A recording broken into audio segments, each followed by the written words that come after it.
Kalau gue lebih enak nge-riff tuh kayak masuk di logika aja sih. Selama dia masuk sama logika kita tuh, ya itu boleh dicoba. Banyak kok kalau yang tank SPS tuh percobaannya lebih banyak lagi. Ngetes salinitas di swingin, 2, suhu di swingin, KH di swingin. Turun, iya. Naik. Karena kalau misalnya kita ngelihat koral ya, koral sakit nih, kelihatannya tuh nggak sakit gitu. Beda sama ikan kan? Boleh dong kasih kayak masukan, kayak suka duka lu nge-riff buat orang-orang baru nih, buat newbie atau buat orang-orang yang mau mencoba. Apa sih masukan buat mereka untuk...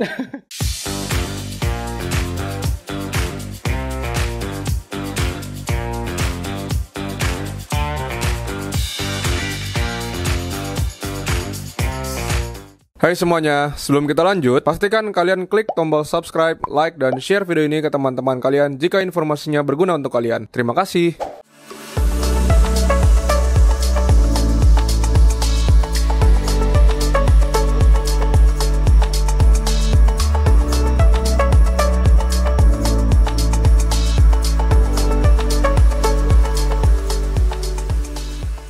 Tapi kalau ngeliat begini udah, ini newbie yang sakti bro. Gimana cara lu ngerawat gitu? Terus boleh nggak sih ceritain kesulitan lu apa sih ngurus Tank yang ini? Tank yang ini. Oke, kita beda dong, boleh buka nggak? Boleh. Boleh dibuka, boleh dicopot juga kok. Boleh dicopot. Ini bisa bawa pulang. Quick release. Ini apa aja nih yang dipakai nih? Chamber pertama cuman filter kapas doang, mekanis. Abis itu chamber keduanya Chaeto, pakai lampu 25 watt. Abis itu media bakterinya sekalian bubble trap. Ini bubble trap sebenarnya. Ya tapi Baru ada UV. Nah, skimmernya mana? Oh itu. Ya skimmer di sini. Gak ada tempat lagi. Bentar. Di mana-mana tuh bubble trap tuh buat jagain skimmer biar gak lepas.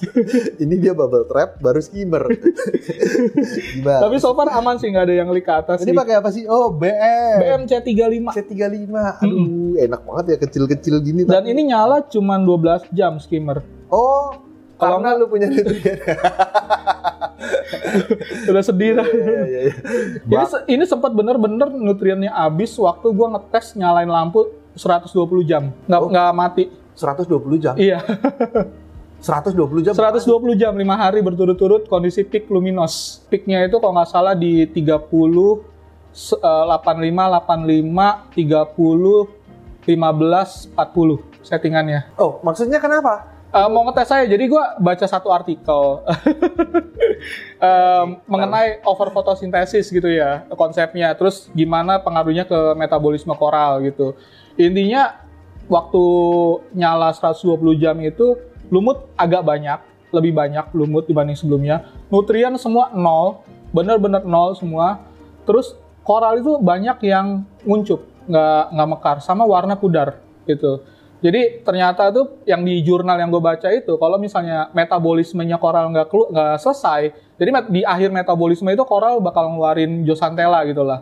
Nah, zooxanthella itu kan ngasih warna ke koral. Pada saat dia nggak bisa ngeluarin, warna koral jadi lebih pudar. Gitu. Terakhir ngetes itu sih. Cuman 2 hari, 3 hari udah balik. Cuma si anemonnya sempat belang warnanya. Karena anemon pun ikut belang. Ikut belang karena dia cuma sebelah doang yang apa namanya yang nampak gitu, sebelahnya ngumpet kan. Jadi sebelahnya nggak ikut belang. Sebelahnya masih ada warna, sebelahnya pudar. Jadi grafted. Jadi grafted anemonnya. Tapi newbie bro. 2022. Lu ngetes berani nggak? Lu ngetes 5 hari. 5 hari lu nyalain terus tuh. Akhirnya dapat kan yang learning curve-nya dapat. Poinnya dapat lah. Poinnya dapat gitu. Ya abis ya itu aja sih SAM-nya kok. Ada UV belum lama dipasang sih. Tapi UV sih gue setuju sih. Efek dari lu nggak pakai UV dan lu pakai UV, efeknya pengaruh banget nggak? Kalau secara visual ya, koral sih lebih sehat. Bukan lebih sehat, ikan lebih sehat sih. Jarang WS, karena kadang nih suhunya sampai hampir 23. Karena saat dia ruangannya dingin banget. Ya hujan, terus AC-nya dingin banget. 24 kurang lah. 24 kurang. Swingnya malah dingin ya. Tapi setahu gua kalau koral dingin itu malah seneng. Iya, koralnya seneng ikannya kan yang WS Ikan gitu. Gampang WS-nya gitu. Iya. Iya, sisanya dosing pump baru pasang, auto top up sama dosing Red Sea si Big 3 sama Nopox. Oh, ini pakai yang baru. Pakai yang baru. Ini Wi-Fi Jebo ini udah. MD44. Iya. Ini karakteristik alatnya gue belum pernah coba lagi. Karakteristiknya Menurut lu gimana? ya. Buat gue sih buat pemula ya ini cukup sih karena misalnya gue butuh dosing 1 mili gitu ya. 1 mili kan kalau misalnya akurasinya dia cuman 1 mili si Jebo ini. Paling diakalin aja sih. Jadi dia paling kecil 1 mili. Paling kecil 1 mili. Oh, betul. 0,5 nggak bisa. 0,5 nggak bisa. Kalau misalnya mau 0,5 berarti kita dosing 1 mili tapi per 2 hari. Oh, gitu. ngakalinnya gitu. Ngakalinnya gitu. Iya, benar. Kalau dosing pump lain kan yang lebih bagus ya. Ini kan bisa dibilang entry level lah ya. Iya. Kayak Chihiros itu kan bisa 0,x kan akurasinya. Iya. Itu lebih enak sih. Tapi kalau ini ya mungkin diakalin aja strategi. Tapi buat entry schedule-nya. level ya, barang-barang model kayak Jebao, Jcot gitu, gue udah seneng loh bro. Maksudnya sekarang kayak nggak mau ketinggalan canggih. Iya, benar sih. Kayak device gue semua di tank Jebo sih, WM segala macam dan semua Wi-Fi. Pakai Jebao. Pakai Jebo yang Wi-Fi semua, pompa. Iya, menurut gue kayak Jebao tuh dia kayak gebraknya apa ya? Maksud gue dari segi desainnya pun menarik gitu. Iya, packagingnya menarik. Packagingnya menarik, bentuk desainnya menarik. Terus udah gitu dia udah Wi-Fi. ya kan? Udah enak banget maksud gue. Ya udah ngikut lah teknologinya, terus harganya ya segitu aja dari dulu. Ya masih terjangkau lah kalau punya tank banyak. Ya, makanya entry level kan sebetulnya. Ya, terus yang ini udah paket 2 sih di rumah, ada juga pakai yang ini juga. Yang merah 1, sisanya masih manual dosing. Oh, oke. Masih ada waktu dia buat ngurusin. Berarti ya tiap malam tank, lah. Berapa? 7 ya? 7. Berarti 7 tank masih ada yang manual coba. Yang 1 masih biar ada cycling. kerjaan aja kan sebenarnya. Kalau semua dikasih matic. Terus apa lagi? Sisanya apa ya? Tapi Chaito-nya banyak lu. Ya itu baru dipanen kok. Baru dipanen ya. Senangnya pakai Chaito itu bagi-bagi komunitas lah. Dibuang sih. Dibuang. Senangnya pakai Chaito itu apa namanya ya? Kayak dia tuh kayak nutrient adjuster gitu, automatic adjuster gitu. Pada saat nutriennya tinggi dia bisa grow-nya kenceng gitu. Tapi pas nutriennya agak rendah dia grow-nya juga slow gitu. Enaknya gitu sih. Cuma kalau udah 0 ya udah masih sering-sering dipanen buang. Iya. Ya memang kalau setahu gua kalau Chaito tuh memang yang penting dia punya space sih. Jadi kalau misalnya emang dia itu bukan artinya banyak-banyakan Chaito kita tumpukin jadi satu. Tapi dia itu emang harus punya space untuk, ya misalnya kayak high nutrient, dia mengejar grow-nya kan. Betul. Biar cepet dia berkembangnya. Kalau lu udah padat begitu, dia udah nggak bisa berkembang lagi. Ini tank bisa nutriennya reduce gara-gara Chaito. Tadinya tuh terakhir tuh kondisinya sebelum Chaito, fosfat 0,25, nitrat nggak pernah turun di 25. WC seminggu sekali. Itu semenjak setelah semi crash itu. Ya. Udah agak bingung sih mau diapain gitu. Akhirnya sempat WC 2 galon berarti sekitar 40 liter di tank 250, pasang Chaito. Baru tuh berangsur turun. Baru si nitratnya ngikut. Iya, cuman dikombin sama carbon dose juga ya. Dan dosing bakteri. Iya. Lu bakteri pakai si CEM sih yang utama, stability sama azot. Stability juga gue suka tuh. Stability tuh kayak proven lah itu. Sesuai lah ya namanya stability, kayak dia tuh ya bikin tank jadi stabil aja sebetulnya. Yang lu nggak apa yang terlalu jomplang itu boleh cobain pakai stability. Iya. Gue suka sih stability. Apalagi ya ini kalau misalnya alat-alat sih sebenarnya nggak ada yang fancy lah. Nggak ada yang fancy betul. Oh, yang fancy ini nih alarm banjir. Tuh. Oh, ada alarm banjir. Ada alarm banjir sama ini gimana cara kerjanya? Itu kalau misalnya nyentuh air dia kirim alert ke handphone gua. Oh. Sama ini nih smoke detector. Ada smoke detector? Ada. Ini akuarium udah kayak kantor. Soalnya akuarium di kantor sih. Sama CCTV tuh. Oh, ini CCTV khusus buat lihat dia. Online ke HP Online lu. Oke. Pokoknya sebelum pasang. Tapi ya ini harus ada lah. Harus ada. Soalnya kan ini kantor gedung gitu ya. At least gue punya sedikit jaminan lah buat biar nggak ketar-ketir gitu. Iya. Tapi mateng lah, pemikirannya nih mateng gitu Yusuf nih. Tapi enak lah, gue ngelihatnya. Ngomong-ngomong nih si flow-nya nih, lu pakai berapa liter per jam sih? Ini kan ngelihatnya banyak nih. Iya. Lu hafal nggak? Itu kayaknya SOW 5. Enggak, untuk si itunya. Oh, pompa. 3.500. 3.500 liter 3.500 liter per jam. Setel 90%. Oh, tetap 10 kali lipat ya. Iya. Itu Sebenarnya gue mau pakai 5.500. Cuman waktu itu, iya kebanyakan. Tapi kan gue bisa setel 30%. Oh iya. Biar mesinnya nggak terlalu panas juga. Iya, nggak terlalu ngotot sih. Cuman waktu itu nggak dapat barangnya, akhirnya ada yang 3.500. Tapi 3.500 lu pakai full speed? 3.500? Full speed, 90%. Oh. Ini kenceng. Ini flow yang atas ini sama yang di kanan ini dari pompa semua. Outputnya 2 kan dia. Oh iya, kiri kanan. Iya, WM paling buat supaya ke sini doang. Sama WM yang itu buat yang di sini doang gitu. Iya. pH stabil di 8,1, 8 kalau malam 780 atau 79 lah. Ya, pH-nya biasanya berubah kalau naik siang sama malam. Tapi ke bos ini nih, Cetonya kan nyala kalau malam. Oh, lampu. Iya, Cetonya nyala, dia fotosintesis ngeluarin O2 kan. Akhirnya pH-nya bisa ke buffer. Pantesan dia pengaruh ke sana juga. Betul. Tapi enak sih, gue ngeliat ikan-ikannya semua pada happy. Koralnya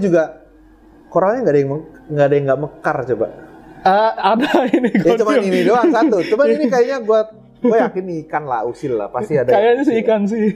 Kayaknya sih ikan lausil. Karena yang lain mekar semua. Mekar semua. Kalau parameter air yang bermasalah pasti semua koral lah. Nggak cuma satu, pasti beberapa koral. Ini gue juga udah lama nih gue nggak lihat nih karang permen.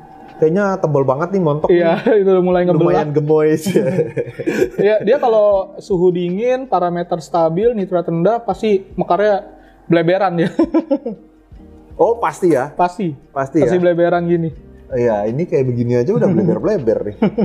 Yang ini sih yang unik. Pertama, ini apa sih? Ini jamur apa? Jamur bulu ya kata orang-orang. Iya, jamur. Kayak anemon, cuman kalau di feeding dia membulat gitu. Iya, dia ngambil bener. Lucu banget. Ya, terus warnanya juga bagus lagi, metalik. Metalik, bener. Ini koral yang paling lama yang ada di sini. Yang dari zaman lu ngetes lampu 120 jam itu yang mana? Sebenarnya ada yang ini nih, babut hijau biasa. Ini tip putih. Ini tuh awalnya ukurannya kecil segini doang. Gitu. Beli 1 mata. Ini dari tank pertama. Jadi seumuran nge-reef lah. Nah, sekarang itu gede banget, cuy. Sekarang ini udah potongan keberapa kok? Ada beberapa, ada di situ juga dipotong. Oh, ini pindah ke sini. Ada juga di situ. Oh, ini babut cabang. Babut cabang, bener. Wih. Ya ini koral nggak susah lah. Tapi ternyata grownya kenceng. Susah. Tapi yang penting intinya mau cari tahu lah. Mau cari tahu intinya sih. Tapi ini, gede banget ya. Ya masalah gue sekarang satu selain nutrien anemon sih. Itu lihat anemon di tengah-tengah jalan-jalan kemana-mana, SPS semua ke sting. Udah pasrah kalau syukurin. Salah sendiri masukin anemon. Tapi anemon tuh emang kalau buat pemula-pemula tuh kayak sesuatu yang wajib nggak sih? Kayak Nemo. Iya. Pasti mau punya Nemo kan? Mungkin mereka awal-awal nge-reef pasti tertarik buat punya anemon karena lucu kan, dan mereka bisa bilang stop point banget lah buat orang. Betul. Miara koral gitu biasanya. Ngelihat simbiosisnya Nemo sama anemon udah happy banget. Makanya mereka biasanya mulai dengan anemon. Harus gitu. Kayak gue harus punya anemon nih. Iya, cuman buat rumah Nemo gue gitu. Yang mungkin mereka nggak banyak tahu ya anemon bisa jalan, bisa berenang, bisa pindah. Stingnya lumayan kuat ke koral lain. Diacak-acak sama anemon. Semua diacak-acak. Nah itu dia tuh. Emang anemon tuh, ya kalau menurut gue sih anemon kayaknya harus tank khusus sih. Anemon only. Iya kan? Harus tank khusus. Biarin aja udah, anemon aja udah. Anemon, rock power pasti bagus. Iya. Terus RBTA gitu. Yang nyebelinnya yang jalan-jalan kan, ini crashnya kan gara-gara anemon kan? Anemon, bener. Ada satu RBTA itu segede gini lah, itu hilang. Iya, hilang. Pokoknya semenjak libur lebaran, beberapa hari tinggal pokoknya hilang udah. Lompat mungkin. Lompat.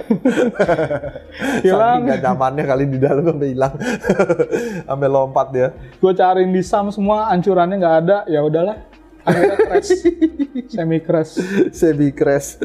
Tapi gue seneng liatnya nih. Nggak diganti airnya dari semi crash itu. Maksudnya bukan nggak diganti, ya nggak dikuras habis ya. Cuman ganti 40%-an lah, terus diemin dulu.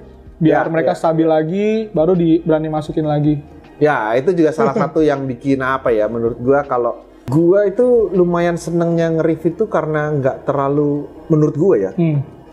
ya nggak perlu kayak water change yang segitu banyaknya gitu, beda banget lah karena mungkin ada alat, ada filter biologis sama mekanisme, ada dosing gitu, ada dosing. Jadi kayak ini menurut gua aja sih, jadi kayak sesuatu yang udah kita tahu kebutuhannya, isinya buat biotanya, ya terus kenapa mesti diganti gitu? Iya, ya kadang sih sebenarnya yang bikin yang banyak miss dari ya pemula gitu kayak saya itu, kayak gua itu biasanya ini di awal tuh udah terlalu banyak mikirin semua potensi gitu. Akhirnya mereka invest di banyak alat. Padahal sebenarnya nutriennya mereka masih belum bisa prediksi gitu bakal seberapa tinggi. Gitu. Cuman mereka udah prepare, which is sebenarnya nggak apa-apa sih gitu. Ya, cuman menurut gua kalau memang ada kesempatan buat starting as simple as possible gitu ya, kayak misalnya ikan masukin dikit-dikit, liatin nutriennya, dengan WC udah cukup atau belum buat kontrol nutrien, nah itu akan lebih better gitu. Mereka akhirnya nggak bergantung ke, nih maaf ya, ke alat atau ke dosing gitu, atau ke buffer gitu istilahnya. Tapi benar, maksud gua itu salah satu kunci pertamanya ya itu intinya sabar lah. Sabar benar. Harus sabar. Terus kedua emang lu mau belajar lah. Ya. Mau cari tahu bagaimana, ya harus coba sih. Jangan takut salah, terus kayak, karena menurut gua kalau lu udah dikotak-kotakan nih, apa kata orang begini, apa kata orang begitu gitu, akhirnya lu nggak berani coba. Ya. Kalau menurut gua, Om Yusuf nih salah satu orang yang lumayan berani ya. Dia berani 120 jam nonstop. Banyak kok kalau yang tank SPS tuh percobaannya lebih banyak lagi. Ngetes salinitas di swingin, 2 suhu di swingin, KH di swingin. Iya, gitu. Semua dites itu. Itu lebih parah lagi tuh pengetesannya. Kan mau buktiin kan, salinitas swing bisa bikin SPS RTN atau STN gitu kan. Ya bener, kita coba buktiin, swingin salinitas tuh, masukin garam gitu. Naik 2 salinitas 1024 itu SG apa PPT ya, lupa. SG ya? SG. Nah, dari 1025 ke 1028 terakhir saya coba. Ada yang kalah SPS-nya, bener gitu. Tapi yang hidup juga ada? Yang kalah cuma 5%. Yang mati cuma 5%. Dan itu memang spesies SPS yang bisa dibilang lebih sensitif sih. Cuman kan akhirnya kita jadi belajar gitu. Kalau visual koral mau mati kayak gimana gitu, ngelupas kulitnya gitu. Terus, ternyata jenis ini bener lebih sensitif SPS-nya. Itu kita tes gitu, itu salinitas. KH juga sama, dari 9-12 tes. Langsung? Langsung, KH. Suhu juga sama, matiin chiller seharian. Sama, ada juga korbannya. Tapi kalau KH, menurut saya salinitas itu nggak separah KH ya. Kalau KH naik sampai 2, terakhir ngetes dari 9 ke 12, itu memang korbannya lebih banyak. Pasti. Lebih banyak gitu. Ya bertip lah istilahnya, bertip banyak banget lah. Banyak itu cepet. Iya. Langsung STN itu. Ya STN. Yang ini mah cuman ya tes lampu doang. Gokil. Ya tapi ya emang harus begitu sih menurut gue. Kalau nggak akan lebih lama nggak sih belajarnya? Terus kayak nggak berani coba sesuatu yang menurut gue ya. Sebenarnya balik lagi ke tujuan nge-riffnya kok. Pengen belajar something new tapi tetap balance sama enjoying time-nya gitu, atau ya memang dia mau belajar banyak hal baru gitu istilahnya, mau mastering lah istilahnya. Nah itu balik lagi ke tujuan si rivernya. Gitu. Kalau punya banyak waktu, ada kesempatan gitu ya, mau ngetes macam-macam ya is okay gitu, nggak masalah. Tapi kalau misalnya mungkin waktunya sedikit, sibuk kerja gitu, maksudnya bukan sibuk kerja lah, waktu buat riffnya lebih kurang, ya berarti main yang aman-aman aja gitu. Yang penting semua sehat, bisa dinikmatin. Setuju.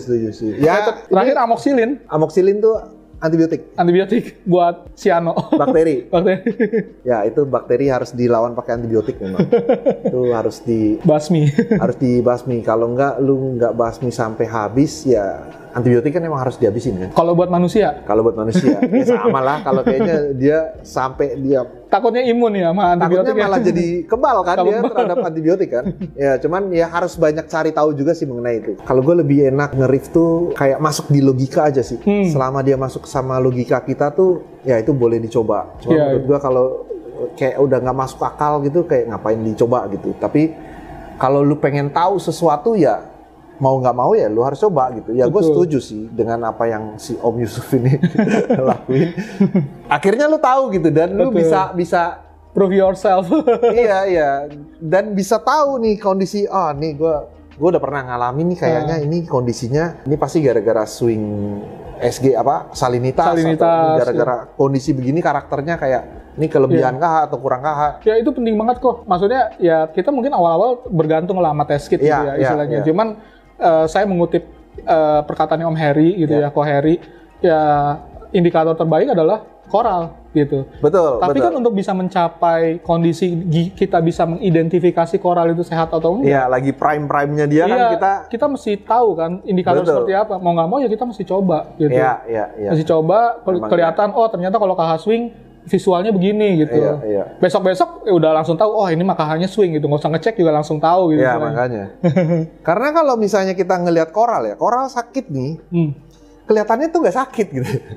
Beda sama ikan kan? Beda sama ikan. Kalau ikan kan dia berenang-berenang nih. Kalau misalnya ikan lagi nggak sehat, mungkin hari ini dia nggak mau berenang. Dia mojok, diam. Kelihatan lah, lebih gampang ngelihatnya. Tapi kalau koral bro, ya begini gitu. Betul. Kita nggak tahu nih mungkin lagi infeksi atau dia lagi sakit lah. Kita nggak tahu ya kondisinya begitu. Apalagi kayak lu ngeliat echino gitu. Gimana cara tahu dia sakit apa enggak? Tiba-tiba nggak kenapa-napa, besok hilang aja kulitnya. Gitu kan? Betul. Makanya tuh kayak itu harus dicoba sih. Emang koral harus dicoba dan agak susah. Cuman ini gue seru banget nih kayaknya. Kayak nggak bisa habis nih ntar. Harus ngelatih mata lah buat visual koral. Benar. Emang harus rajin-rajin diliatin sih. Ini mungkin bisa jadi 2 episode kayaknya. Waduh. Seru banget. Tapi ya terakhir. Kayaknya seru banget gue. Ya kalau udah ketemu sesama hobi ya, nggak habis-habis ya. Apa aja dibahas. Terakhir, gue pengen lu boleh dong kasih kayak masukan, kayak suka duka lu nge-review buat orang-orang baru nih, buat newbie atau buat orang-orang yang mau mencoba, apa sih masukan buat mereka untuk sebenarnya udah sering juga suka duka deh. Oh, suka duka ya. Ya pasti ngalamin bosen lah ya. Misalnya mesti ganti WC seminggu sekali gitu karena masih ngontrol nutrien, mesti nyempetin waktu pulang kerja buat ngedosing manual kayak gitu-gitu. Nggak sekedar 5 menit spend waktu buat ngeliatin satu-satu koralnya ada problem atau enggak gitu-gitu. Ya itu suka dukanya lah gitu. Cuman kalau di tips and triknya ya buat pemula terutama ya termasuk gue lah. ini udah banyak disampaikan juga sama. Gue masih kayak kuping gue nggak enak gitu denger dia tuh pemula. Tapi ya gimana ya, nggak bisa ngomong juga. Oke lanjut. Sorry. Buat pemula yang sering disampaikan juga sama teman-teman yang lain yang lebih senior ya mesti sabar, mesti telaten, dan yang penting konsisten sih. Setuju. Konsisten itu udah nomor 1 lah. Kayak misalnya, mungkin koral akan lebih appreciate kita dosing trace element 0,5 mili per hari dibanding langsung dalam 1 minggu itu anggap 3 mili gitu istilahnya. Setuju. Nah itu berat banget buat bisa konsisten. Mendingan lu kecil gitu ya daripada langsung jeder gitu. Betul. Ya. Ya sabar sih. Sabar. Mau nggak mau mesti sabar. Cuman sometimes ya, gue ngalamin gitu, yang tank SPS itu kan sempet ada problem gitu ya. Gue memilih untuk sabar. Cuman ternyata problemnya udah terlalu parah gitu dan harusnya gue justru mengambil tindakan cepat gitu. Jadi sometimes masih ada kondisi kayak gitu juga gitu. Ya, instan ya. Nggak, iya benar. Padahal problemnya dari dia sendiri. Dites sendiri sama dia. Oh, iya benar, pas ICP baru kelihatan gitu. Ini rapot merah semua. Tahu gitu gue WC nih. Padahal tadinya kan udahlah sabar aja sebulan 2 bulan mungkin mereka masih adaptasi gitu dengan kondisi baru gitu segala macam. Ternyata memang problemnya itu beda gitu, nggak bisa untuk sabar, harus justru nggak kuat menahan diri. Anjir lama banget ya. justru ini kok problemnya karena gue diemin, karena gue sabar problemnya. Harusnya kalau gue ICP test lebih awal, gue bisa diagnostik problemnya lebih awal, gue bisa langsung ambil tindakan lebih cepat. Betul. Iya. Masalahnya gue coba nerapin gue sabar deh, lihat dulu lah gitu. Iya benar. Lihat dulu, mungkin masih adaptasi, masih apa gitu. Ternyata semakin parah kondisi. Dan pas WC udah telat. Bener, gue setuju sih. Ya udah kayaknya Thank you banget kita kok. tutup lah ya ini ya. Kayak nggak habis-habis gue kalau dilanjutin bisa sampai besok kita. Tapi gue makasih banget sama Om Yusuf. Thank you, sama-sama. River Newbie yang mau ngasih kesempatan waktu buat kita di weekend ini terutama yang gokil lah. Terus kita ngelihat ininya, terus ada 7 lagi yang dipeliharakan dan semua gue tahu yang sering diposting itu dan hasilnya wow gitu. Jadi lumayan. Grow-nya wow lah. Grow-nya masih bisa rendah banget jadi. Kalau diperhatiin detail itu SPS-nya masih banyak yang grow-nya masih belum bagus kok. Ya, masih proses lah, masih belajar. Tapi gue sempet kaget lah dengan Yusuf nih kayak tiba-tiba koralnya anjir sekali diposting. Gue lihat postingan kedua, anjir masih ketiga, anjir masih kok makin lama makin bagus gitu kan. Wah kayaknya gue harus ketemu nih orangnya. Gue juga banyak belajar sama dirimu juga kan di grup. Hampir semua videonya Java yang Arif gue tonton kok. Gue bisa buktiin. Oh ya? Di YouTube kan bisa kelihatan kalau yang di view. Jadi dirimu mau ngasih pertanyaan tentang video yang pernah tayang ke gue pasti tahu. Bahas apa gitu misalnya ikan kesukaan lo, gue tahu. Lo pernah bahas ikan yang mana yang bagus buat pemula, gue tahu. Jadi GR nanti gue. Lo Niko pernah ngetes par luminos, gue punya tuh catatannya. Ya. Ya tapi memang harus begitulah, harus belajar ya. Mudah-mudahan channel ini bisa terus juga. Amin. Ngasih edukasi ya. Ini kan kalau misalnya kalian lihat dari awal sampai akhir, gue juga masih dapat pengetahuan baru dari Om Yusuf nih. Kayak, oh masa iya sih gitu. Itu nanti kalian juga buat belajar lah. Tapi by the way, terima kasih sekali lagi. Thank you, Om sama-sama. Yusuf, waktunya terus bisa sharing juga ke teman-teman buat river-river yang ada di Indonesia. Mudah-mudahan ini juga jadi channel yang bisa mengedukasi ya. Amin. Mungkin kalau ya belajar lah. Maksud gue, mungkin gue nge-riff lebih dulu daripada Om Yusuf. Ya 2022 punya tank kayak begini. Mungkin gue kalau suruh ngerawat sendiri belum tentu kayak begini bro. Bisa lah pasti. Ya nggak tahu lah. Gue nggak yakin juga sih. Tapi gue masih banyak belajar juga dari apalagi Grebek River tuh kayak banyak kayak sesuatu yang baru gitu. Ya udahlah, mungkin kita tutup aja sampai di sini ya. Iya, thank you kok udah datang. Thank you. Gue yang terima kasih. Sama-sama. Terima kasih. Ya udah, sampai ketemu di episode berikutnya di next video. Mungkin kalau buat kalian kalau bisa ada pertanyaan-pertanyaan itu bisa komen, nanti boleh bantu. Siap. Boleh gabung ke grupnya Jafarif juga, atau ke River Newbie. River Newbie. Promosi sekalian. Pokoknya nanti tolong bantuin yang komen-komen kalau gue nggak kalau gue nggak ngerti. Oke lah, sampai ketemu di next video. Bye bye.